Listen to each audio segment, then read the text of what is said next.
आज की खबर सुनकर पैरों तले जमीन निकल जाएगी, आपको यकीन नहीं होगा, क्योंकि आपने अभी तक यही सुना होगा और आपके साथ ऐसा ही हुआ होगा कि जब भी इंसान कोई परेशान होता है, किसी परेशानी में फंसता है, तो वो सबसे पहले भागा भागा पुलिस थाने में जाता है, पुलिस को जाकर अपनी फरियाद सुनाता है कि मेरे साथ ऐसा हो रहा है, मेरे साथ गलत हो रहा है, मुझे इंसाफ दिलाओ।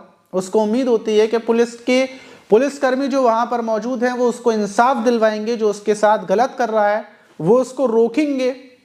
पुलिस को ऐसा ही माना जाता है। लेकिन आज एक पुलिस वाला ही, जो पिता भी था, पुलिस वाला भी था, लेकिन वो अपनी पत्नी के बजाय अपनी पत्नी को छोड़कर अपनी 13 साल की बेटी को पत्नी की तरह रखने लगता है। यकीनन सुनकर आपको यकीन नहीं हो रहा होगा, महज 13 साल की बच्ची को, अपनी सगी बेटी को वो पत्नी की तरह रहने के लिए बोलता है और हर रोज उसके साथ वो हैवानियत शुरू कर देता है, दरिंदगी शुरू कर देता है। अब पिता पुलिस वाला था और पिता भी था, और वो जो थाना पड़ता था उसी थाने में पिता तैनात था।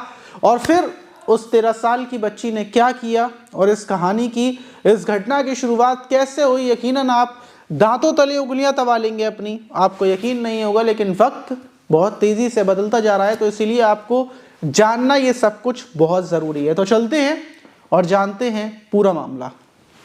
तो दोस्तों, मेरा नाम माज है और काफ़ी दुख होता है जब हम ऐसी घटनाएं लेकर आते हैं। ऐसी घटनाओं को हम सुनाना तो नहीं चाहते, हमारे भी मन करता है कि अच्छी अच्छी घटनाएं लेकर आएं। ये रेप वगैरह, ये गंदी चीज़ों की घटनाएं हम आपको बिल्कुल भी ना सुनाएं, लेकिन ये हमारी मजबूरी होती है। ऐसा नहीं होता कि हम व्यूज़ की वजह से या फिर किसी और वजह से ये घटनाएं सुना रहे हैं, बल्कि इसलिए सुनाते हैं कि आप सुरक्षित रह सकें और सावधान रह रखें। और जो आज की घटना है, ये कोलकाता का जो दक्षिणी बाहरी इलाका है वहीं का एक थाना पड़ता है। थाने का नाम है परानशी पुलिस स्टेशन। पुलिस स्टेशन है, थाना है। और वहाँ 30 दिसंबर की शाम लगभग 6 बजे के टाइम पर सारे पुलिस वाले अपने अपने काम में लगे हुए थे कि उसी बीच वो देखते हैं कि सामने से एक 13 साल की बच्ची अंदर की तरफ आती है। अब जो पुलिसकर्मी उस 13 साल की बच्ची को देखते हैं तो वो फौरन पहचान जाते हैं, क्योंकि जो बच्ची थी वो उसी थाने के एक पुलिसकर्मी की बेटी थी। फौरन वो बुलाते हैं, बेटा क्या हुआ बताओ, अपने पिता को बुला रही हो। पिता तो शायद अंदर ही होंगे, अभी हम बुला देंगे, कोई काम है या कोई चीज़ है। बच्ची से थोड़ा सा, जो पुलिसकर्मी थे वो थोड़ा सा मजाक करते हैं, प्यार से बातचीत करते हैं, लेकिन बच्ची बिल्कुल गुमसुम थी, बिल्कुल चुपचाप थी। इतने में ही थोड़ी देर बाद जो उसका पिता था वो आ जाता है और वो बोलता है, बेटा क्या हुआ, तुम अचानक से यहाँ थाने कैसे आ गई। इतने में जो पुलिस वाले थे, पुलिसकर्मी थे, उनका भी ध्यान उधर ही था। और लेकिन जब पिता अपनी बेटी से ये पूछता है तो बेटी बोलती है कि मैं इस थाने में इस वजह से आई हूँ कि मैं लोगों को, जो पुलिसकर्मी हैं, उनको बताना चाहती हूँ, रिपोर्ट दर्ज करवाने के लिए आई हूँ। अब जो पिता था वो हैरान हो जाता है कि आखिर तुम्हें किसने परेशान कर दिया, क्या रिपोर्ट लिखवाने के लिए तुम आई हो। और जो उसके पिता के दोस्त थे और जो पुलिसकर्मी थे वो भी हैरान कि आखिर इस बच्ची के साथ आखिर क्या हुआ। थोड़ा सा गुस्सा भी आता है उनको। वो पूछते हैं, बताओ किसके नाम की रिपोर्ट लिखवाने के लिए आई हो, किसने तुम्हें परेशान किया, क्या वजह है। तो बोलती है, मैं खुद अपने पिता की रिपोर्ट लिखवाने के लिए आई हूँ, क्योंकि ये जो मेरा पिता है ये मेरे साथ रेप करता है। ये सुनते ही जितने भी वहाँ सिपाही थे, पुलिसकर्मी थे, मानो उनके पैरों तले ज़मीन खिसक जाती है कि एक 13 साल की बच्ची खड़ी हुई, बेटी खड़ी हुई, अपने पिता के ऊपर ऐसा इल्ज़ाम लगा रही है। फ़ौरन जो वहाँ के SHO साहब थे वो बाहर आ जाते हैं और जो सिपाही था उसको भी दूसरी तरफ कर दिया जाता है, बच्ची को दूसरी जगह ले जाया जाता है और उससे प्यार से पूछा जाता है कि आखिर बेटा क्या हुआ। और ये फ़ौरन जो खबर थी, ये फ़ौरन वहाँ की जो डिप्टी कमिश्नर सौम्या रॉय हैं उनके पास तक पहुँचती है। सौम्या रॉय बच्ची से फ़ौरन बातचीत करने के लिए पहुँचती हैं और बच्ची बताती है कि उसके पिता इसी थाने में सिपाही के पद पर तैनात थे और उसकी माँ थी, उसकी एक छोटी बहन और है जिसकी उम्र 7 साल है, उसकी उम्र 13 साल है।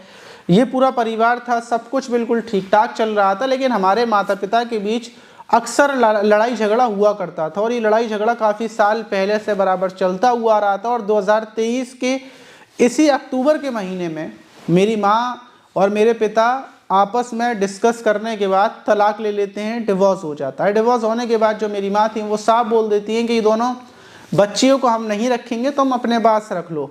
मेरे पिता मुझे और मेरी 7 साल की बहन को दोनों को अपने साथ रख लेते हैं, अपने पास रख लेते हैं। अभी माँ को तलाक हुए कुछ ही दिन हुए थे कि जब पिता ड्यूटी से घर पहुँचते तो ये पहले मेरे साथ छेड़खानी करते, और ये छेड़खानी कभी हाथ फेरना, कभी कुछ और करना। मैं काफ़ी मना करती हूँ, काफ़ी भागती हूँ, इनसे बचती हूँ। लेकिन कुछ ही दिन के बाद एक दिन जब मैं रात को सो रही होती हूँ तो सोते टाइम ये मेरे साथ रेप करते हैं। अक्टूबर में पहली बार इन्होंने मेरे साथ रेप किया और उसके बाद ये सिलसिला बराबर शुरू हो जाता है। पूरा अक्टूबर ये मेरे साथ रेप करते हैं, हैवानियत करते हैं। मैं उस घर के अंदर कैद होकर तड़पती रहती हूँ। मैं कहाँ जाती, किस थाने में जाती, किससे मदद मांगती, क्योंकि मेरी माँ जो तलाक होकर बिल्कुल अलग हो गई और कोई रिश्तेदार मेरा यहाँ पर है नहीं है। और अगर मैं पुलिस थाने में जाऊँगी तो पुलिस थाने में भी मेरे पिता हैं, मेरी कौन सुनेगा। अक्टूबर और नवंबर ये दोनों महीने मेरे पिता बराबर मुझसे रेप करते हैं। दिसंबर तक सब कुछ ऐसा ही चलता रहता है और आखिर में बहुत सोच विचार करने के बाद पहले मैंने सोचा था कि मैं कुछ खुद को खाकर खुद को ख़त्म कर लूँ, लेकिन फिर मैंने सोचा कि मैं ऐसा नहीं करूँगी, मैं पुलिस के पास जाऊँगी, क्योंकि मैंने तमाम फ़ोन पर वीडियोस देखे थे कि हर पुलिस वाला ऐसा नहीं होता। और फिर मैं अपने पिता की ही रिपोर्ट दर्ज करवाने के लिए उसके थाने में आ जाती हूँ, दिल पर पत्थर रख कर।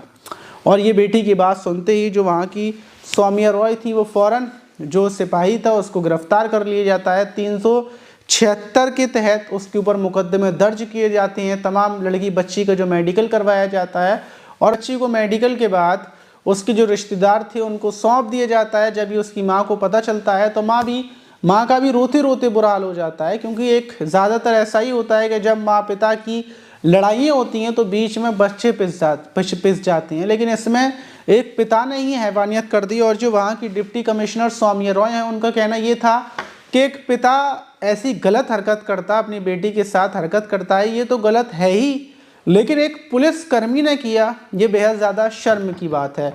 वहीं जो पुलिस का सिपाही था उसको उठाकर जेल भेज दिया गया है, वो ज़िंदगी भर जेल में रहेगा। लेकिन ये घटनाएं दिल को एकदम से झकझोर देती हैं। यकीन नहीं होता कि इंसान, और वो भी वो इंसान जिनको रक्षक बनाया गया था, वो भी ऐसा कर सकते हैं। तो अब चलते हैं उन लोगों के पास जिन लोगों ने इससे पहले वाली वीडियोस में कमेंट किए थे, उनके थोड़े से कमेंट पढ़ते हैं और बताते हैं।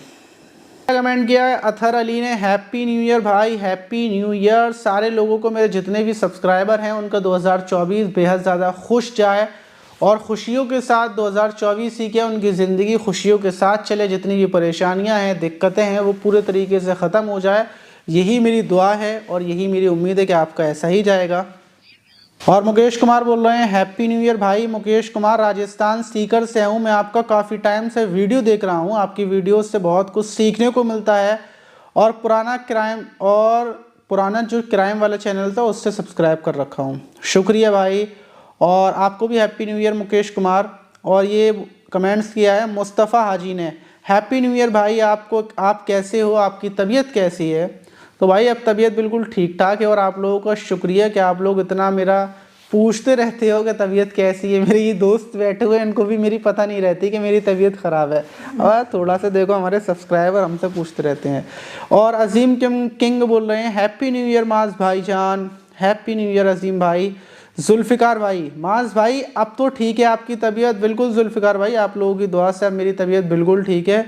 लेकिन फ़िलहाल मैं सर के दर्द की गोली खाकर आया हूँ और उसको खाने के बाद ये वीडियोस बना रहा हूँ।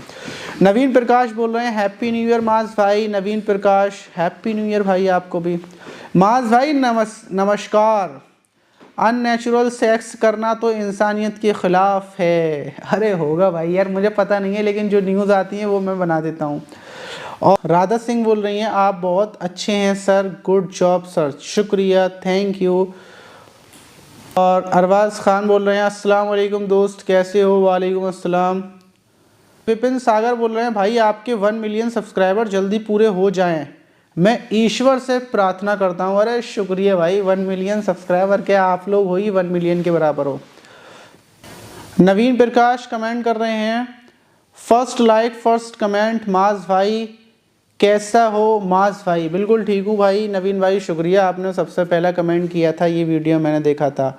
और अरुण सिंह बोल रहे हैं मैं हूँ अरुण सिंह SR।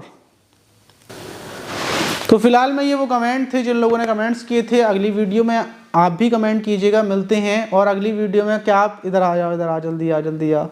और हम लोग जाने वाले हैं अभी कंबल बांटने के लिए। नीचे बैठ के बोलो, क्या बोला? अयान है। हाँ, और करता हूँ आप सब ठीक होंगे। हाँ, सामने देख के। और क्या बोलना चाहेंगे आप? ऊपर बैठा था कुर्सी पर, और कुछ नहीं बोलना यार, कुर्सी देगा। चलो तो देखिए, अभी हम जाने वाले हैं कंबल बांटने के लिए और फिलहाल निकलते हैं, क्योंकि अभी बज रहे हैं 11:31। कौन सा चैनल है आपका? कबूतरों का। देखिए, इनका कबूतरों का चैनल है। क्या नाम है कबूतरों के चैनल का? क्या नाम है, जल्दी बताइए नाम। अयान कबूतर लवर। ये कबूतर लवर हैं, बर्ड्स लवर हैं, तो इनकी चैनल को भी सब्सक्राइब कर लीजिएगा। मिलते हैं किसी और वीडियो में, जब तक के लिए चलते हैं। चलो भाई।